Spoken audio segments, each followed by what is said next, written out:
Solve करते हैं question number 33। Repeat the previous problem if the particle C is displaced through a distance x along the line AB। Situation ये है कि जो previous problem में इन दोनों चार्जेस के बीच में ये चार्ज रखा गया था, पहले इसको परपेंडिकुलर बाइसेक्टर के अलोंग डिस्प्लेस कर रहे थे, अब इसी लाइन के अलोंग डिस्प्लेस किया जा रहा है।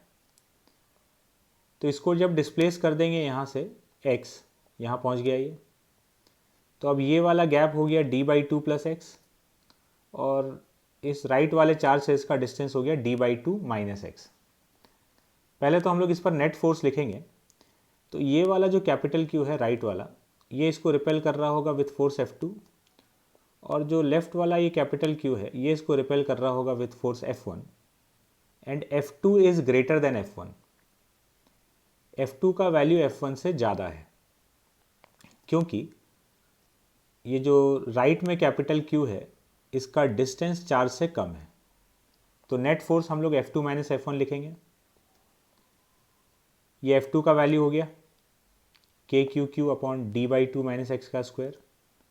F1 का value KQQ upon d/2 + x का स्क्वायर। तो इसको सिंप्लीफाई करेंगे, सिंप्लीफाई करके ये एक्सप्रेशन आया। अब हम लोग अजम्पशन ले लेते हैं कि x is much less than d। Small displacement था, x much less than d में d²/4 + x² को d²/4 लिखा जा सकता है।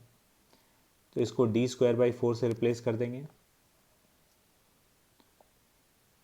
तो अजम्पशन लेने के बाद ये अपने पास फोर्स का एक्सप्रेशन आ गया। Force is proportional to x, और ये फोर्स रिस्टोरिंग फोर्स है।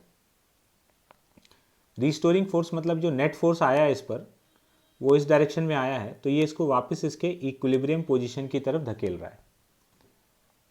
तो ये ऑसिलेशन करेगा, और फोर्स प्रोपोर्शनल टू x है तो ये SHM करेगा, ये ऑसिलेशन SHM हो जाएगा। Now acceleration is force by mass, तो इस एक्सप्रेशन को मास से डिवाइड कर देंगे, एक्सेलरेशन आ गया। एक्सेलरेशन प्रोपोर्शनल टू x लिखा हुआ है, तो जो ये प्रोपोर्शनैलिटी कांस्टेंट है ये है ω², एंगुलर फ्रीक्वेंसी का स्क्वायर।